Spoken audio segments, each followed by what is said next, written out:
So hello everyone, this is your Roshan भैया। So बच्चों, आज की इस वीडियो में हम क्लास 10th स्टूडेंट्स के लिए सोशल साइंस का जो पेपर तुम्हारा हाफ ईयरली एग्जामिनेशंस में आने वाला है, तो इसके सारे ही क्वेश्चंस को मैं तुम्हें बताने जा रहा हूँ। इन क्वेश्चंस की तैयारी करके चले जाओ, तुम्हारे एग्जामिनेशंस में 100% गारंटीड है कि पेपर यहीं से आएगा। इससे आउट क्वेश्चन तुम्हारा एक भी नहीं जाने वाला है। इंग्लिश का, मैथमेटिक्स का और साइंस की पेपर वाली वीडियो हम ऑलरेडी बना चुके हैं। तुमने अगर नहीं देखा हुआ होगा तो उसका लिंक डिस्क्रिप्शन पे दिया हुआ है, जाके देख लेना। कमेंट में भी मैंने पिन कर दिया है। तो चलो शुरू करते हैं हम। पहले जो हिस्ट्री किताब तुम्हारी चलती है, यहाँ से शुरुआत करते हैं। तो हिस्ट्री का पहला चैप्टर तुम्हारा क्या है? Rise of nationalism in Europe. अब देखो, इस चैप्टर से जो तुम्हारे एग्जामिनेशंस में क्वेश्चंस आने वाले हैं, ये सब सारा क्वेश्चन तुम्हारा आने वाला है। इससे आउट क्वेश्चन तुम्हारा हिस्ट्री में और एक भी नहीं पूछा जाता है। ठीक है, क्वेश्चन यहीं से आएगा। अब देखो, ये जो क्वेश्चन है, यहाँ पे कुछ टॉपिक्स भी मैंने लिखे हुए हैं। इन टॉपिक्स से ही क्वेश्चन आते हैं, जैसे कि जर्मनी का यूनिफिकेशन से सबसे मोस्ट इंपॉर्टेंट क्वेश्चन है। यहाँ से परीक्षा में क्वेश्चन आता ही है। जर्मनी कैसे यूनिफाइड हुआ, इसको अच्छे से ज़रूर सीख लेना। ऐसा हो ही नहीं सकता कि क्वेश्चन यहाँ से तुम्हारा नया है। एमसीक्यू में भी आएगा, लॉन्ग शॉर्ट हर तरह से क्वेश्चन पूछा जाता है। और इटली का भी यूनिफिकेशन से क्वेश्चन आता है। ठीक है, तो दोनों के यूनिफिकेशन को कर लेना। हालांकि ब्रिटेन का भी यूनिफिकेशन है, बट वो उतना इंपॉर्टेंट नहीं है तुम्हारे लिए। ये दोनों ज़्यादा इंपॉर्टेंट है, क्वेश्चन यही दोनों में से आता है। इसके बाद जो फ्रेडरिक सॉरियो ने 1848 में एक पेंटिंग ड्रॉ की थी, ठीक है, उस पेंटिंग को अच्छे से समझ लेना। ठीक है, वहाँ से क्वेश्चन पूछा जाता है। इसके बाद ये वाला क्वेश्चन नंबर 4 कि why did nationalist tensions emerge in the Balkans. Balkans में नेशनलिस्ट टेंशन क्यों उभर रहा था, यहाँ से क्वेश्चन एक तुम्हारा पूछा ही जाता है, और ये लॉन्ग में पूछा जाता है। ठीक है, तो इस क्वेश्चन को बिल्कुल भी मिस मत करना। इस क्वेश्चन की तैयारी अच्छे से जरूर कर लेना, पेपर में तुम्हारा ये छपा हुआ रहेगा। इसके बाद अगला क्वेश्चन है कि explain the rise of Napoleon in Europe. Europe में किस प्रकार से नेपोलियन का राइज होता है। तो नेपोलियन से रिलेटेड, नेपोलियन जब यूरोप में आते हैं, कब आए थे, जो आने के बाद जो सिविल कोड लाए थे, कब तक उनका राज चला था। पढ़ा होगा तुमने 1815 में जब कंजर्वेटिव्स आते हैं, तो फिर नेपोलियन इनसे हार जाते हैं, फिर इनका जो सत्ता होता है चला जाता है। तो यहाँ से क्वेश्चन तुम्हारा पूछा जाता है। तो ये वाला क्वेश्चन की तैयारी कर लेना, नेपोलियन के बारे में अच्छे से पढ़ लेना। क्वेश्चन गारंटी तुम्हारा पेपर में आएगा। इसके बाद ये वाला क्वेश्चन तो भाई सोच लो तुम्हारे पेपर में छपा हुआ है, एकदम गारंटी आने वाला है कि what steps did the French revolutionaries take to create a sense of collective identity among the French people. French revolutionaries ने ऐसा क्या किया था जिसकी वजह से, जिससे कि फ्रेंच के लोगों में सेंस ऑफ कलेक्टिव आइडेंटिटी आ सके। ठीक है, ये सब कर लेना। ये पेपर में तुम्हारा बहुत ही इंपॉर्टेंट है, तुम्हारे लिए इंपॉर्टेंट है, ये पेपर में आता ही आता है। ठीक है, फ्रेंच रिवॉल्यूशन में बहुत सारे चेंजेस किए थे, जैसे आइडिया ऑफ लेपेट्री का लाना, ठीक है, और ली सिटोयन का लाना, नया फ्लैग लाया गया था। इस तरह से बहुत सारे चेंजेस किए थे। ठीक है, देख लेना, यही सब क्वेश्चन तुम्हारा पेपर में आता है।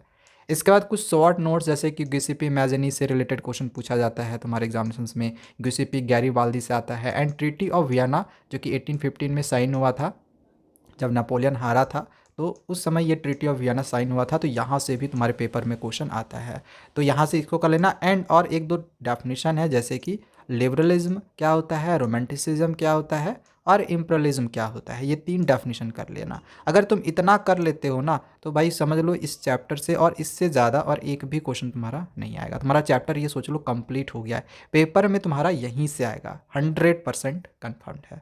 तो ये पहला चैप्टर यहाँ पे कंप्लीट हुआ। दूसरा चैप्टर में आते हैं, यहाँ पे यूरोप लिखा हुआ है, ये नेशनलिज्म इन इंडिया है। ठीक है, सेकेंड चैप्टर तुम्हारा है the rise of nationalism in India. इसमें से ये वाला क्वेश्चन तुम्हारे पेपर में आता है कि why Gandhi ji decided to withdraw the non cooperation movement. Gandhi ji ने नॉन कॉपरेशन मूवमेंट को वापस क्यों ले लिया था? क्योंकि जो वायलेंस थी वो बहुत ज़्यादा बढ़ जाती है। कब बढ़ती है? तो ये तुमने पढ़ा हुआ होगा, चौरी चौरा वाला जो इंसिडेंट होता है, उसके बाद से ही वायलेंस बहुत ज़्यादा बढ़ जाता था, बढ़ गया था। इस वजह से गांधी जी ने नॉन कॉपरेशन मूवमेंट को वापस ले लिया था। तो वही सब तुमको लिखना है। इसके बाद ये भी क्वेश्चन तुम्हारे पेपर में आता है कि how first world war helped in the growth of the nationalism in India. किस प्रकार से पहली विश्व युद्ध ग्रोथ, मतलब भारत में ग्रोथ का एक कारण बनती है। ठीक है, ये सब पेपर में तुम्हारा आता है। इसके बाद इन टॉपिक से पेपर तुम्हारा आता है, जैसे साल्ट मार्च से क्वेश्चन आता है, लॉन्ग शॉर्ट में भी क्वेश्चन पूछा जाता है, एमसीक्यू में भी आता है। जालियांवाला बाग मैस्करी से ये तुम्हारा एमसीक्यू में आता है या शॉर्ट में क्वेश्चन आता है। रॉल टैक्ट से भी शॉर्ट में या एमसीक्यू में क्वेश्चन आता है। एंड पूना पैक्ट से लॉन्ग शॉर्ट हर तरह से क्वेश्चन पूछा जाता है। ठीक है, तो इतना अगर कर लेते हो तो इससे ज़्यादा तुम्हारा और नेशनलिज्म इंडिया से कुछ भी नहीं आएगा। तो आई थिंक ये तुम्हारा हिस्ट्री का जो पोर्शन है हाफ ईयरली का, ये केवल 2 ही चैप्टर है है ना, ये केवल 2 ही चैप्टर होगा, nationalism in Europe and nationalism in India. अगर तुम्हारा तीसरा चैप्टर भी है, the making of a global world, अगर है तो ये 2 क्वेश्चन कर लेना। मैं एक्सप्लेन नहीं कर रहा हूँ क्योंकि ये मोस्ट ऑफ द स्कूल में ये क्वेश्चन नहीं आते हैं, ठीक है। ये दोनों तुम्हारा फाइनल का पोर्शन होता है। चलो नेक्स्ट आगे बढ़ते हैं इकोनॉमिक्स में। तो भाई इकोनॉमिक्स में पहला चैप्टर हमारा है डेवलपमेंट। अब डेवलपमेंट के लिए सबसे पहले तो तुमको याद रखना है डेवलपमेंट होता क्या है, पर कैपिटा इनकम क्या होता है, ये दोनों एकदम कर लो। ये पेपर में तुम्हारा 100% आने वाला है, ठीक है। डेवलपमेंट से रिलेटेड क्वेश्चन पेपर में आता ही है, ठीक है। यहाँ पर कैपिटा इनकम से भी रिलेटेड रहता है, कुछ क्वेश्चन शॉर्ट में भी रहता है, लॉन्ग में भी रहता है, एमसीक्यू में भी रहता है। फिर ये वाला भी क्वेश्चन तुम्हारे पेपर में आएगा कि what is the main criterion used by the world bank. जो वर्ल्ड बैंक होती है ये कौन सा मेन क्रिटेरिया यूज़ करती है डिफरेंट डिफरेंट कंट्रीज़ को क्लासीफाई करने के लिए, और इस क्रिटेरिया की क्या लिमिटेशंस है, ठीक है। ये पेपर में ये भी तुम्हारा सोच लो छपा हुआ है, इसको कर लेना। एंड ये भी तुम्हारा पेपर में आता है कि why is the issue of sustainability important for development. ये 3 क्वेश्चन कर लिए तो डेवलपमेंट से तुम्हारा सोचो तैयारी हो चुका है, क्योंकि ये तीनों डेवलपमेंट का मोस्ट इंपॉर्टेंट क्वेश्चन है, पेपर में यहाँ से ही क्वेश्चन आता है, ठीक है ना। चलो आगे बढ़ते हैं सेकेंड चैप्टर में, जो कि है sectors of the Indian economy. तो भाई यहाँ से सबसे पहले तो तुम्हें ये पता करना है जीडीपी होता क्या है। मोस्ट इंपॉर्टेंट क्वेश्चन है, पेपर में ना आए सवाल ही नहीं उठता है भाई, छपा हुआ है तुम्हारे पेपर में, ठीक है, गारंटी आने वाला है। जीडीपी यानी कि ग्रॉस डोमेस्टिक प्रोडक्ट, इसको समझ लेना। फिर explain different sectors of Indian economy, Indian economy के डिफरेंट डिफरेंट सेक्टर, जिसमें तुमको प्राइमरी सेक्टर क्या होता है, सेकेंडरी सेक्टर क्या होता है, टर्सरी सेक्टर क्या होता है, इसको समझ लेना है, क्योंकि ये पेपर में आता ही, या पहचानने के लिए भी दिया हुआ रहता है। जैसे बोल दिया बैंकिंग, बताओ तीनों में से कौन से सेक्टर में आता है, तो भाई जब तक समझे हुए नहीं रहोगे तब तक कैसे पता चलेगा कि बैंकिंग टर्सरी सेक्टर में आता है। टर्सरी सेक्टर मतलब जो सर्विस प्रोवाइड करता है, ठीक है ना।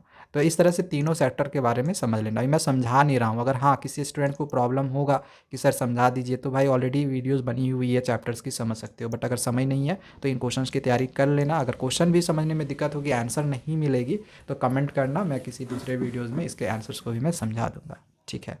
फिर तुमको इसकी तैयारी करनी है ऑर्गेनाइज्ड और अनऑर्गेनाइज्ड सेक्टर, क्योंकि पेपर में तुम्हारा ऑर्गेनाइज्ड और अनऑर्गेनाइज्ड सेक्टर से भी क्वेश्चन पूछा जाता है, ठीक है। और साथ ही ओपन और डिसग्रेज्ड अनएम्प्लॉयमेंट क्या होता है, इसको भी पढ़ लेना, क्योंकि ये भी पेपर में तुम्हारा आता है। अच्छा ये क्वेश्चन भी बहुत ही ज़्यादा इंपॉर्टेंट है तुम्हारे लिए कि workers are exploited in the unorganised sectors, इसके रीज़न को लिखो, ठीक है। वर्कर्स को एक्सप्लॉइट किया जाता है अनऑर्गेनाइज्ड सेक्टर्स में, तो इसको एक्सप्लेन करना है, इसको क्यों एक्सप्लॉइट किया जाता है, रीज़न लिखना है, तो ये भी पेपर में आता है। इसके बाद नरेगा को इम्प्लीमेंट करने की क्या उद्देश्य थे, नरेगा 2005 ये जब इम्प्लीमेंट हुई थी, तो इसको इम्प्लीमेंट करने का क्या ऑब्जेक्टिव था, तो यहाँ से ये क्वेश्चन पूछा जाता है। नरेगा से क्वेश्चन आता है, ठीक है। मनरेगा जो तुमने पढ़ा हुआ होगा, यहाँ से पेपर में गारंटी क्वेश्चन आएगा, कर लेना, ठीक है। तो 2 ही चैप्टर तुम्हारा आएगा इकोनॉमिक्स में, बाकी ये तो तुम्हारा फाइनल का पोर्शन है। चलो नेक्स्ट आगे बढ़ते हैं ज्योग्राफी में। ज्योग्राफी में आई थिंक तुम्हारे 3 चैप्टर्स आ रहे होंगे, तो 3 चैप्टर के यहाँ पे तुमको क्वेश्चन बताता हूँ कौन कौन से आने वाला है। सबसे पहले अगर हम रिसोर्सेज एंड डेवलपमेंट का बात करें, तो सबसे पहले तुम्हारा आता है सस्टेनेबल डेवलपमेंट क्या होता है। ये पेपर में एकदम रख लो, छपा हुआ है, सस्टेनेबल डेवलपमेंट से क्वेश्चन आता ही है। एजेंडा 21 से क्वेश्चन आता है, गारंटी ये तुम्हारा पेपर में आएगा, ठीक है। साथ ही तुम्हारा रियो डी जेनेरियो अर्थ समिट से क्वेश्चन पूछा जाता है। भाई यहाँ से पेपर में क्वेश्चन गारंटी तुम्हारा आने वाला है, 100% गारंटीड आने वाला है, ठीक है। ये ना हो ही नहीं सकता है कि यहाँ से क्वेश्चन तुम्हारा ना हो, ठीक है ना। अगला क्वेश्चन है कि what steps can be taken to control soil erosion in the hilly areas.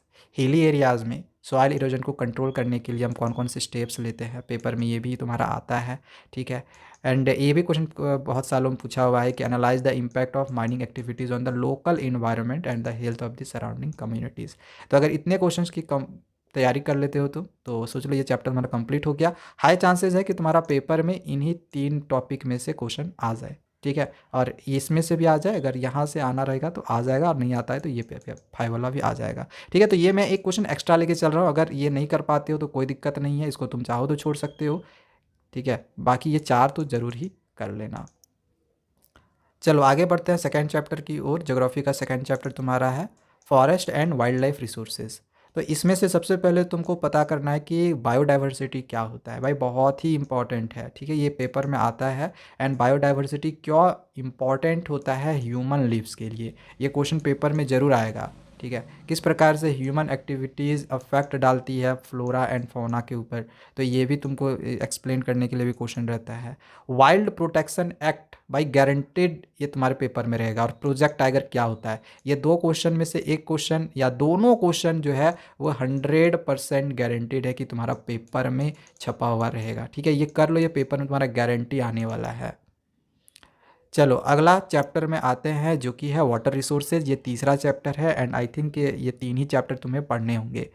अ, इसमें सबसे पहले तुमको पता करना है कि वाटर स्कार्सिटी क्या होता है और इसके मेन कारण क्या क्या है। दूसरा कि write the methods to conserve water in India, कौन कौन से ऐसे मेथड्स है भारत में तुमको बताना है कि कौन कौन से ऐसे मेथड है जिससे कि हम वाटर को कंजर्व कर सकते हैं यानी बचा सकते हैं भारत में। अगला क्वेश्चन कि write the methods of rain water harvesting, rain water harvesting के कौन कौन से मेथड्स होते हैं। एंड एडवांटेज और डिसएडवांटेज मल्टीपर्पज़ रिवर प्रोजेक्ट्स का। अगर ये चार क्वेश्चन कर लिए तो वाटर रिसोर्सेज तुम्हारा कंप्लीट हो गया, पेपर में यहीं से तुम्हारा आ जाएगा। हालांकि इससे क्वेश्चन बहुत ही कम पूछा जाता है।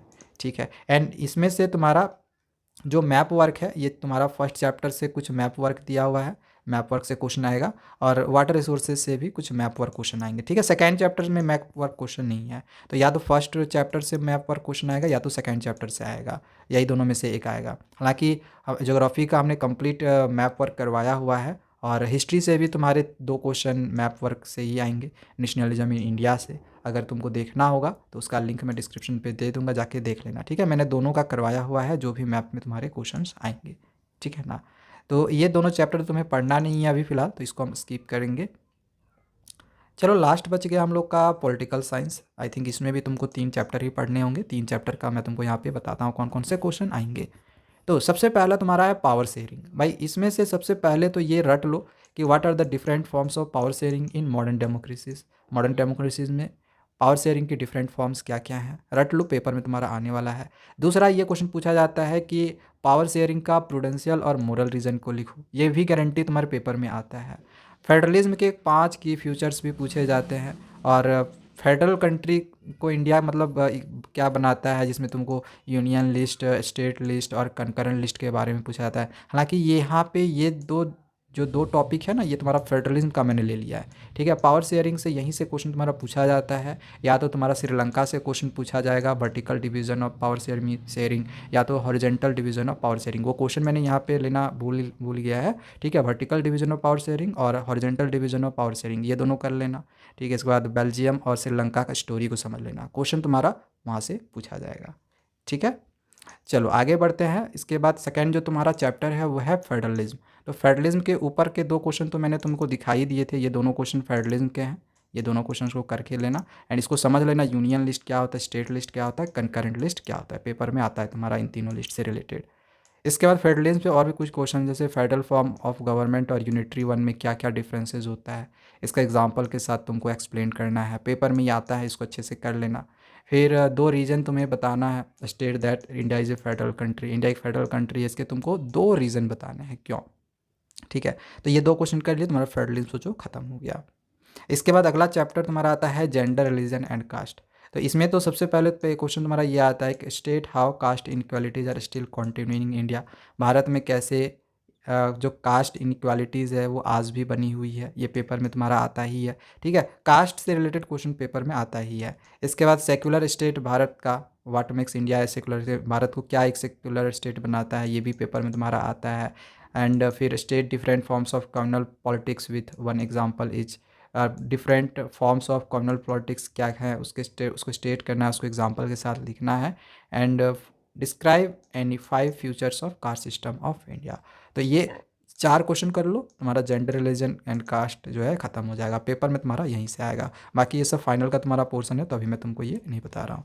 तो तुमको मैंने सारे क्वेश्चंस करवा दिए हैं जो कि तुम्हारा सोशल साइंस के पेपर में आने वाला है क्लास 10th का, इस साल 2025 बोर्ड परीक्षा में, हाफ ईयरली के पेपर में।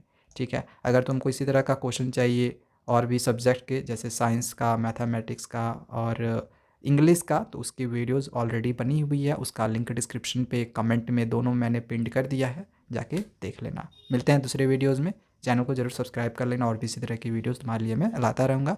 Thank you, bye bye.